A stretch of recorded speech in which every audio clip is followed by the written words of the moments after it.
motorcycles are terrifying, not just because of how fast they go, but because of how badly they behave when pushed. Unpredictable power bands and unstable designs. These are the bikes that tested your luck every time you twisted the throttle.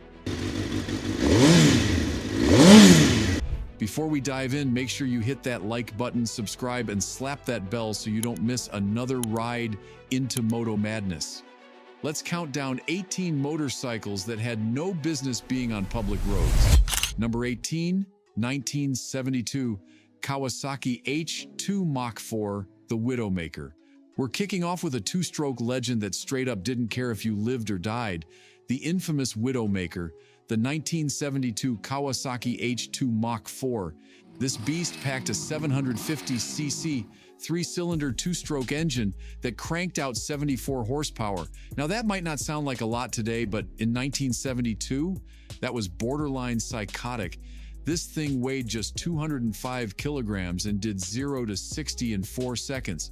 But the real fun, or terror, started after that. The H2 Mach 4 didn't ease you into the power. Nope. It came alive in the mid-range with the subtlety of a bar fight. The front wheel lifted like it was allergic to pavement. And the chassis? It had zero clue how to keep up. Riders reported violent tank slappers, spine-shaking wobbles, and a general sense of impending doom at high speeds. And let's be honest, Kawasaki basically said, "Here's a missile, good luck." This bike earned its Widowmaker nickname not as a joke, but as a warning. Ride it wrong and it would punish you hard. A street-legal death wish? Absolutely. And that's why it lands on this terrifying list. Number 17, 1997, Suzuki TL1000S, the torque monster that kicked back.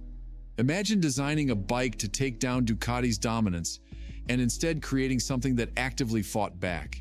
That was the 1997 Suzuki TL1000S, a beast of a V-twin superbike that wanted blood. At the core, it had a 996 cubic centimeter V-twin engine pumping out 125 horsepower, delivering chunky torque and that glorious twin-cylinder growl. On paper, this was Suzuki's answer to the Ducati 916, a sexy, affordable alternative with tons of character, but under the seat, a ticking time bomb. Suzuki, trying to be clever, introduced a rotary rear damper instead of a traditional shock. Spoiler alert, it didn't work. The suspension couldn't keep the rear in check, especially under hard acceleration. The result? Unintended wheelies, rear-end wiggles, and full-blown death wobbles when you least expected it.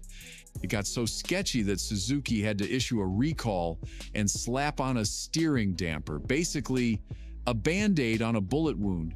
But the damage was done. The TL1000S had already built a reputation as a bike that bites back hard. If the H2 Mach H4 was a missile, the TL1000S was a bucking bronco with a vendetta. A torque monster that didn't just kick, it launched you. Number 16, 1971 Suzuki TM400 Cyclone, a pro's worst nightmare. If there was ever a bike that felt like it hated its rider, it was the 1971 Suzuki TM400 Cyclone. This thing wasn't just dangerous, it was downright vengeful. With a 396 cubic centimeter two-stroke single-cylinder engine, the TM400 made decent power. But the way it delivered that power? Pure chaos. It had a power band that was less band and more slap across the face. You'd roll the throttle and nothing. Then suddenly, boom! All hell broke loose. And the fun didn't stop there. The suspension was brutally stiff. The frame flexed like cooked spaghetti, and throttle control was basically non-existent. It would buck, twist, and launch you without warning, turning even professional riders into human lawn darts. Motocross legends from the era straight up dreaded racing it. Stories of sudden high sides, whiskey throttles, and mid-air ejections weren't rare. They were expected. It was a bike that made no apologies. You didn't ride the TM400, you wrestled it. And most of the time, you lost. A terrifying mix of speed, poor handling, and a twitchy temper, the CYCLONE was less of a dirt bike and more of a career-ending device. Number 15, Moto Guzzi V8, 1955 to 1957, the rocket that couldn't be tamed. This next monster wasn't just fast, it was mad scientist-level insane. Meet the Moto Guzzi V8, a motorcycle that basically said, what if we gave a bicycle a Ferrari engine? Built between 1955 and 1957, this beast featured a 500cc V8 engine. That's right, 8 cylinders crammed into a motorcycle engine. It revved to a screaming 12,000 RPM, hit speeds north of 170 miles per hour, and sounded like a fighter jet on espresso. For its time, it was alien tech. But here's the kicker, it was comically dangerous. The chassis was barely capable of handling half that speed. The suspension was primitive, and the tires, made of sadness and wishful thinking. Combine that with drum brakes that had the stopping power of a sneeze, and you had a recipe for high-speed horror. Racers didn't ride the Guzzi V8 to win, they rode it to survive. It was so ahead of its time, it left the rest of the biking world playing catch-up, while the rider held on for dear life. The Moto Guzzi V8 wasn't just fast, it was a rolling dare, and few had the guts to answer it. Number 14, 2006, Triumph Daytona 675, Torquey meets Tumble. Triumph's Daytona 675 was supposed to be the British middleweight champion, a sharp, agile, triple-cylinder missile that could dance through corners and rip down straights with style.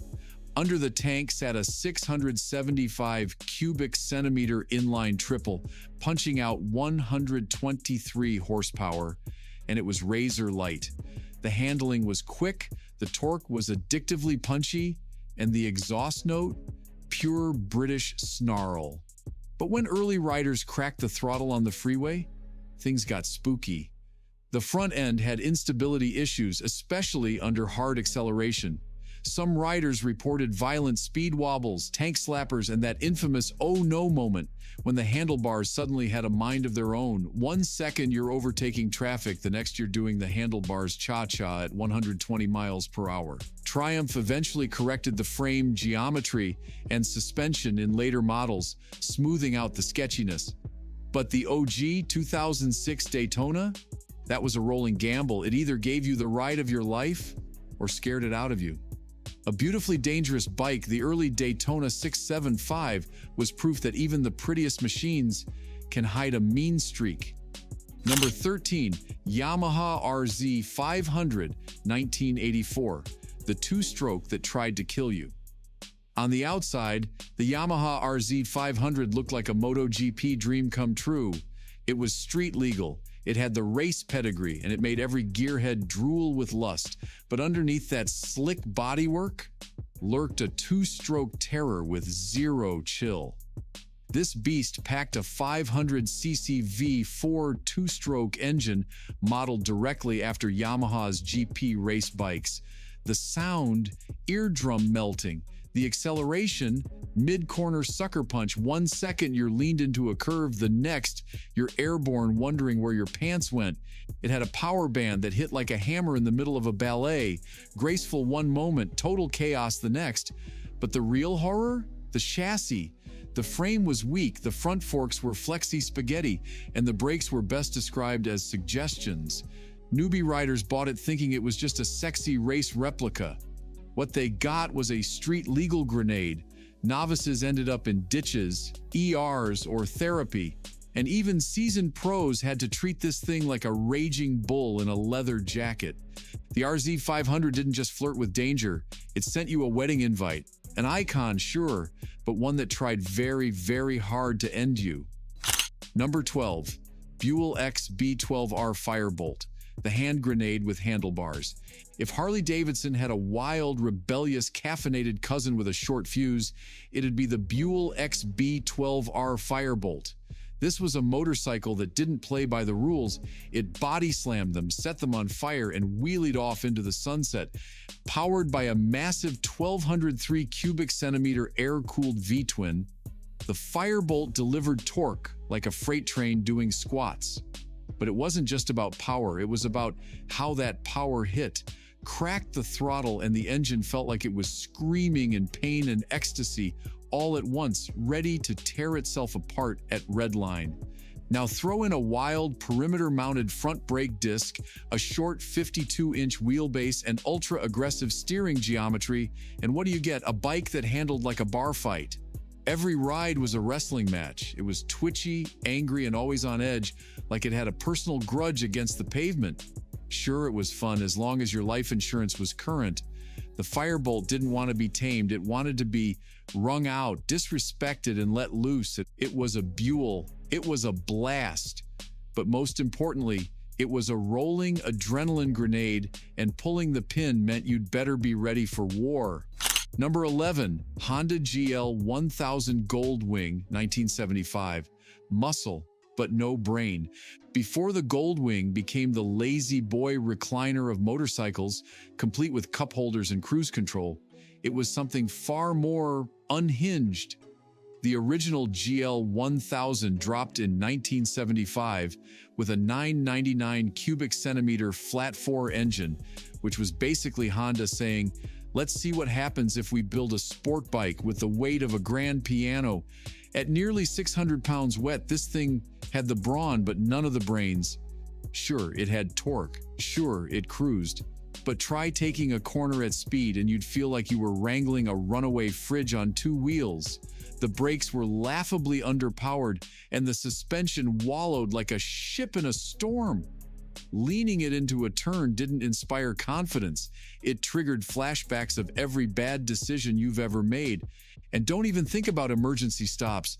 Those single-disc brakes were more suggestion than command.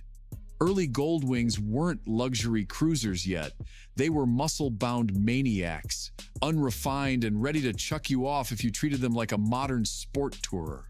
It was less grand touring, more hold on and pray. A legendary machine? Absolutely, but in 1975, the GL-1000 was a buff brute with a balance problem, and it showed. Number 10, Ducati 996 SPS.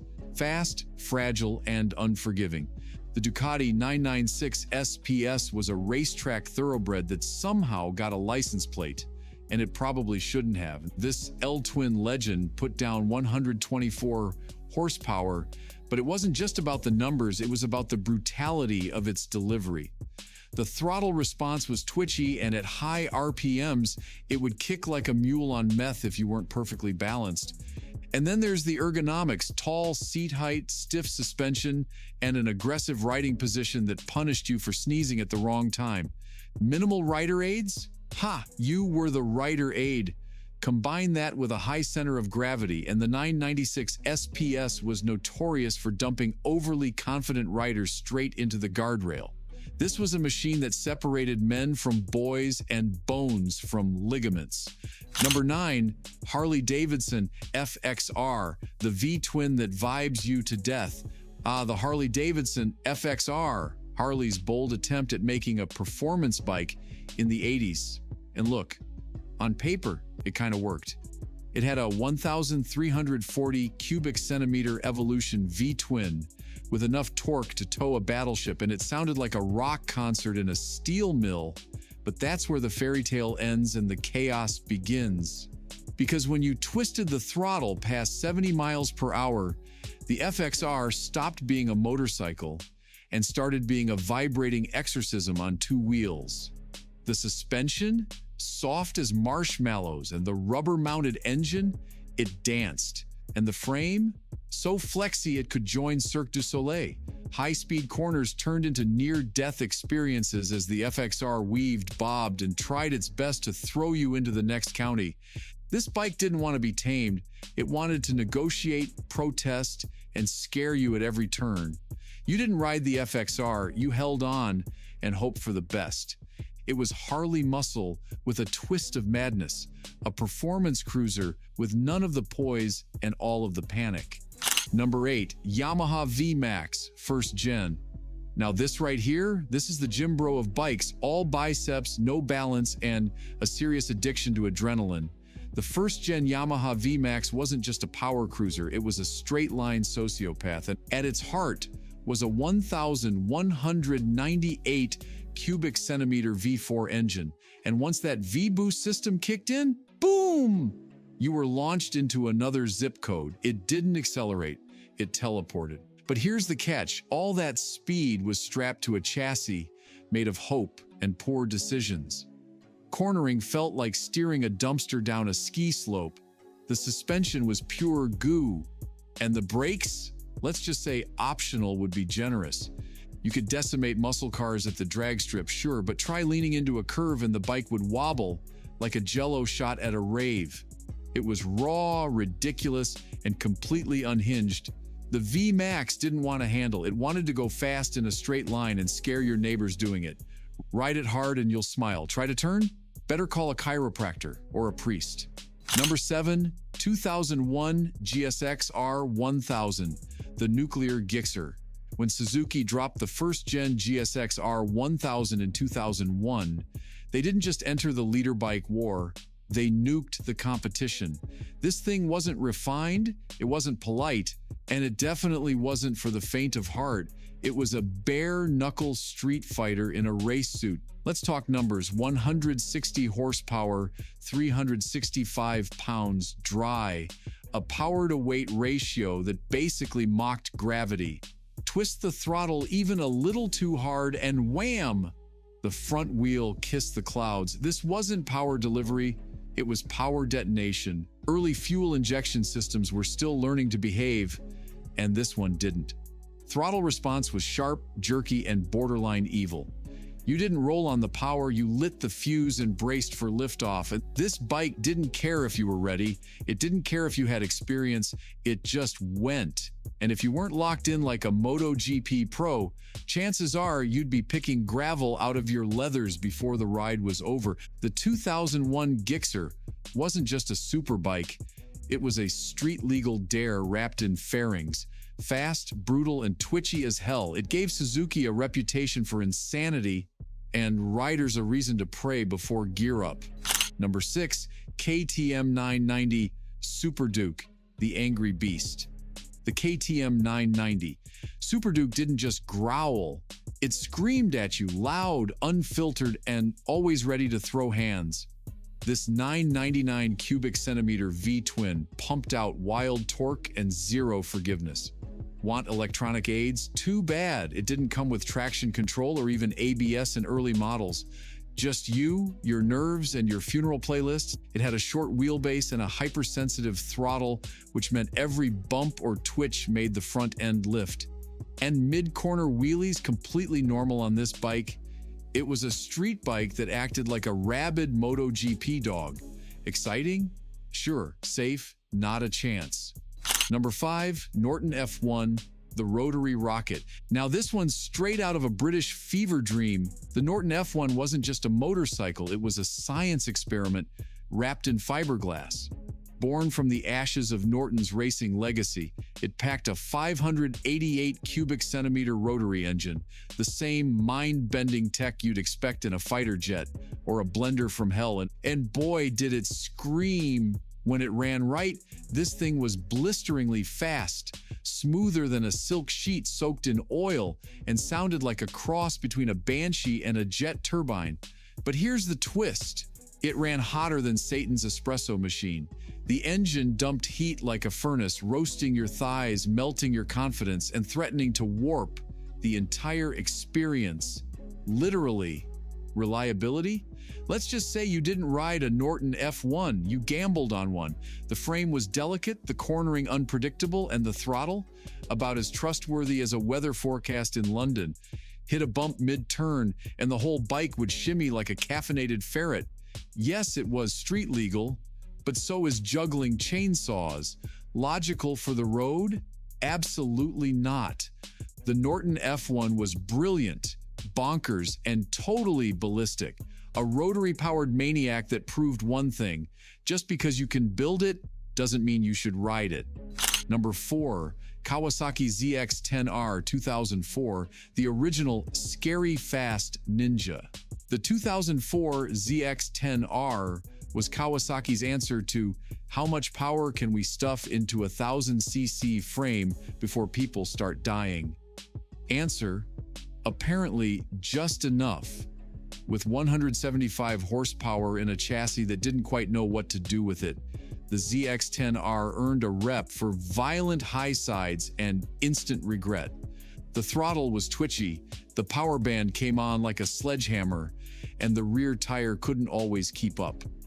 Riders respected it, but they also feared it. One mistake, and it'd yeet you into the stratosphere. Number 3, Honda NR750 V4 Glory Wallet Misery. Let's talk about Honda flexing so hard in 1992, it left the rest of the motorcycle world speechless and slightly confused. Enter the Honda NR750, a two-wheeled engineering flex wrapped in a carbon fiber tuxedo. This thing had oval pistons, yes, oval, not round, 8 valves per cylinder, and a V4 engine that made 125 horsepower. But here's the part that makes your wallet cry. It launched at over $50,000, which is over $100,000 in today's cash. That's exotic Italian supercar money for a bike. So it must have been flawless, right? Not quite. The handling felt off, the throttle response was jerky, and the electronics behaved like a Windows 95 desktop having a meltdown. It was stunning, rare, and technically brilliant, but on real roads, it was too smart for its own good. Oh, and if you dropped it or something broke, congratulations, you just bought a second NR750 in repair costs. The NR750 wasn't a motorcycle, it was a mechanical art piece with a superiority complex. And if you dared to ride it, you'd better be rich, brave, and ready to call your therapist. Number 2, Suzuki RG500 Gamma, the GP-inspired street missile. Now this is where things get real sketchy. The Suzuki RG500 Gamma was basically Suzuki asking, hey, what if we slapped a Grand Prix engine into a street bike and hoped for the best? And they did. It came with a 500cc square-4 two-stroke engine that had a power band so sudden it went from sleepy to full Satan in half a second. 1 minute you're cruising, the next you're gripping for dear life as your rear tire tries to outpace your front. Handling sketchier than a Craigslist meetup in an alleyway, the chassis was barely up to the task, flexing under pressure like a soggy noodle. Experienced riders respected it. Everyone else feared it or crashed it. It was banned from some markets not because of emissions or noise, but because it was just too damn dangerous. On the track, it was a legend. On the street, it was a two-stroke soul harvester. Beautiful, yes. Legal, barely. Wise, not even close. Number 1, Boss Hoss V8, the motorcycle that thinks it's a drag car. Meet the Boss Hoss, the motorcycle equivalent of giving a grizzly bear a rocket launcher. This beast is powered by a 5.7-liter Chevy V8, throwing down 445 plus horsepower and weighs more than your average Harley and a Honda Civic combined. This isn't just a motorcycle, it's a rolling physics experiment gone wrong. Start it up, and it sounds like thunder cracking open a garage door. Twist the throttle and the earth might shift on its axis. But here's the kicker. Starting from a stop feels like launching a yacht. Turning? Not unless you've got the arm strength of a silverback gorilla. Braking? Only if you believe in miracles. It handles like a shopping mall elevator on roller skates. All forward momentum, no finesse, and a prayer at every bend. But somehow, it's legal. The Boss Hoss wasn't built to go fast. It was built to make everyone else stop and stare, laugh, and question your sanity. It's dumb, it's dangerous, and it probably should have been banned at birth. All right, daredevils, drop a comment if you've ridden one of these lunatics on wheels. Smash that like button, subscribe to Tech Motor Show, and ring that bell to keep your rubber on the road and your soul intact. We've got more Moto Mayhem coming your way. Motorcycle Fire.